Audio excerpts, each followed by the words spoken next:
Everyone back again doing some more duels. Listen to some audio here. This is a Joey deck. It's a random assortment of cards he used and cards that are in his starter decks and whatnot. So we'll have to see how this goes. I did put in a lot of time and effort into this to see if I get a lucky win. Thanks for watching, guys. Love you guys. I'm kind of assuming that it's Shayna. Yeah, I would assume it's Shayna Baszler. Yes. Be a little weirder if it was just like, surprise, surprise, it's Nikki Cross or something. Van Zandt. Paige Van Zandt. Yeah, she's still listed on the roster page. She probably still is. It's so stupid. Do we want to talk about how people are really crapping on Def Rebel? Or is it just I think it's funny. It's self-explanatory. Their theme songs are just generic. It's a problem when you don't know who's coming into the Royal Rumble, period. It's also a problem if your go-to fix is to just say, we're going to say the name of everybody. And the worst being Naomi right now. I hate her theme with the whole N-A-O. We get it. You're already to the ring. Yeah, I think Naomi's one of the few who's actually okay.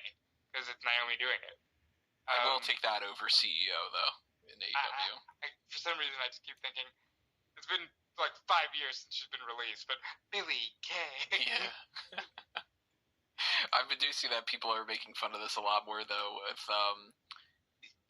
people are like, oh, man, imagine how they would have done these other things in the past where instead of The Undertaker's gong going off, that it would have just been him being like, rest in peace, and then whatever, or like,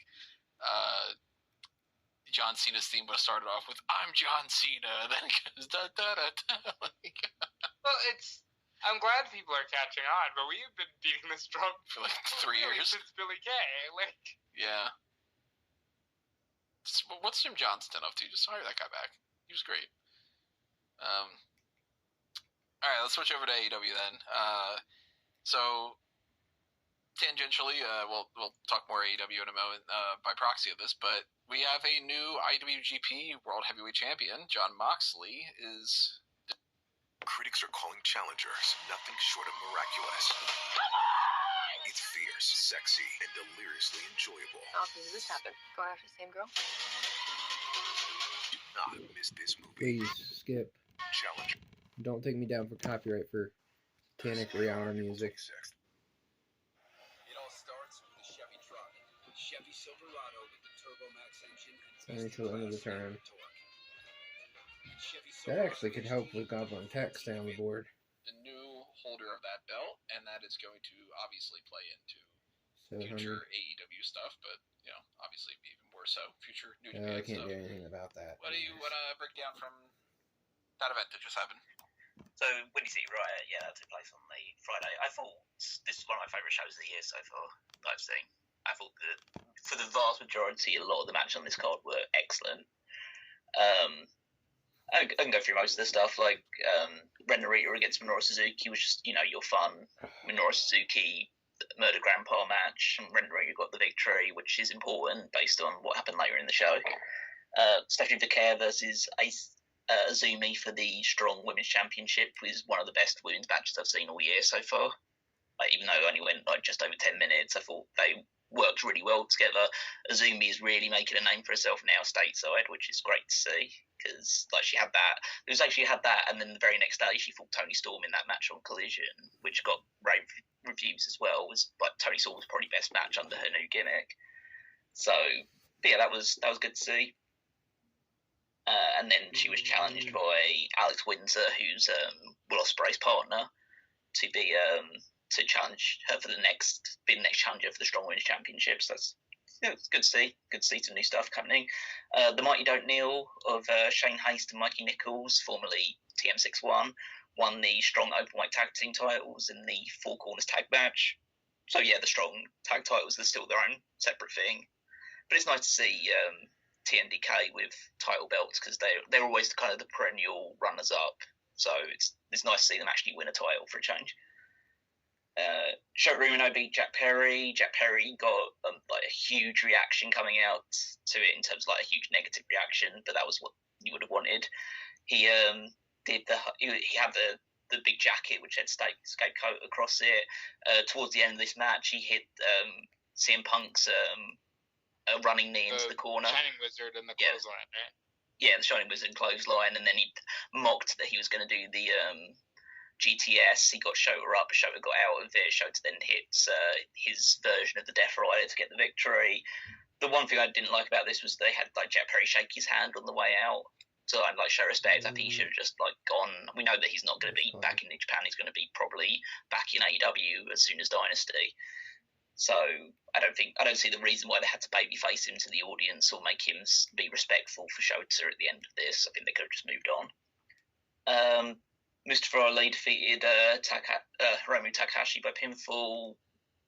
Again, just with everything involving Mustafa Ali right now, I thought this was disappointing compared to considering the two wrestlers involved. It's probably one of my. What steroids is Daryl on?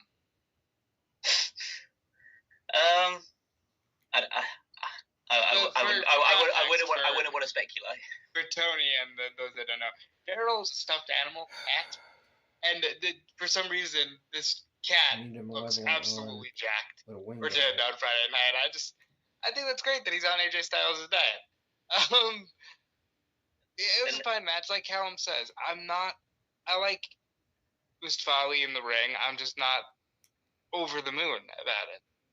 I think the thing that was most notable is that he cut there's the promo that he cut after the match, which went a little bit got a bit of like it's day in the sun on Twitter, which was beyond just his usual now political stance. It was talking about how like he was imitating about the idea about the like referencing things like the Vincent Mann sexual assault case and stuff along those lines, like things that are just like weirdly happening in wrestling about like a guy making the headlines because of some broken glass rather than talking about the issues that are taking place in like Gaza and stuff like that.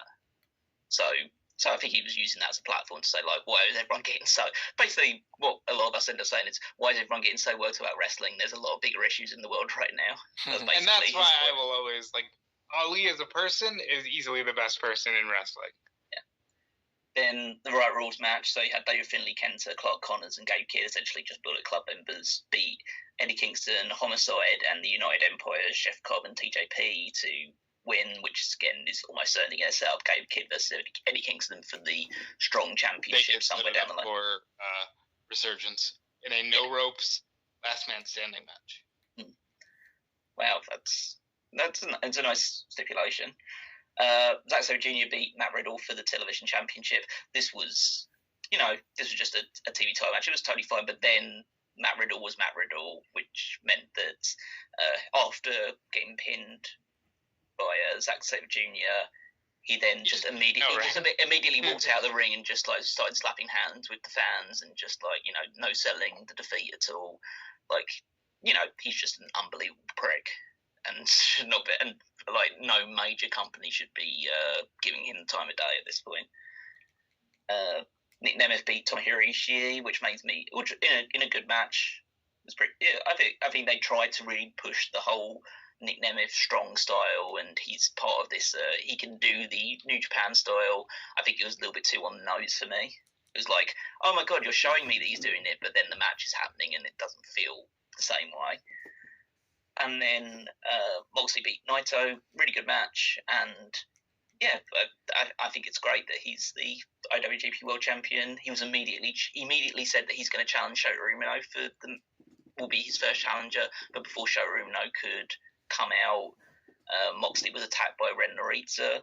So what's going to happen is that at the next big show, which I believe is Sakura Genesis, I think is the next big show. At least on Wikipedia, it says Wrestling World in Taiwan. Oh, no, that's the show that's happening in China, which is like separately from it. So it's not that one. It'll be the Dontaku? one.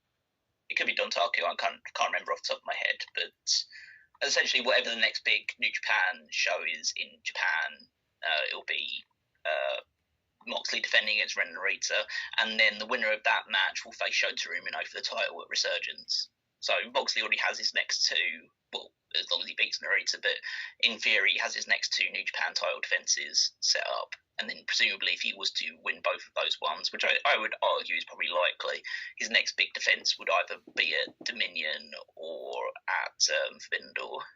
So Dominion, that's usually in early June. Okay. Yeah, it's usually in early June, whereas Forbidden Door's in late June. So he probably would have a title defence at Dominion, and then if he was to win that, then his next defence would be at Forbidden Door. My speculation or my prediction would be that he loses the title back to Naito at Forbidden Door. Now, Forbidden Door is June 30th, so the likelihood that Dominion's going to be before that is probably really low. And that it isn't going to be before that, because, it's not going to be the 31st. Dominion's usually the first week. Yeah, so that's a few events that he would need to get by to be able to do that. But if they put the belt on him, there must be a reason why, other than to just do it for the sake of it. So I think that there's a good chance that he's holding that heading into Forbidden Door, and that could be a good way for them to just do something big with Moxley for that, where, if he's defending New Japan's title on an AEW pay-per-view, and that's where it changes hands, whoever they want to have as the next champion, winning it then, that could be the biggest possible stage that you could do it, really, outside of just dragging it out until like Wrestle Kingdom or something. But, I don't know if there's like a go-to plan of here are the next 5 people he fights, and then it's going to all end up with that person. But it could even be a rematch, maybe he dropped it at Dominion and then they get a rematch on there or something. And, depending on what New Japan would want to do. Obviously, this is more of a New Japan call than an AEW call. But it's kind of neat that Moxley is the IWGP champion. What's kind of neat is that whole big post of, for the first time since February 2020, no members of the Shield are world champion, lasted like 5 days. The Shield runs the industry, and they always will until they're all retired. Yeah, it's super cool for Moxley. He becomes the first guy to hold the AEW, WWE, and IWGP World Championships. So that's obviously a cool feather in his cap. It's quite weird that actually there's more people that have held the IWGP World Heavyweight Championship that wrestled for AEW than New Japan Pro Wrestling, which is kind of funny considering the fact that title's only a couple of years old. Because it's Moxley, Okada, Ospreay, Jay White, and Kota Ibushi are all AEW wrestlers that have that title, even though Kota Ibushi doesn't feel like it. He's still technically under contract at AEW. And then there's only 4 people that held the championship. It's actually Takagi, Sanada, and Naito. Only 3 people that are still part of New Japan Pro Wrestling that held that title. It would have died if it didn't go through. That's a bit crazy to think about. So there you go. So maybe AEW does have more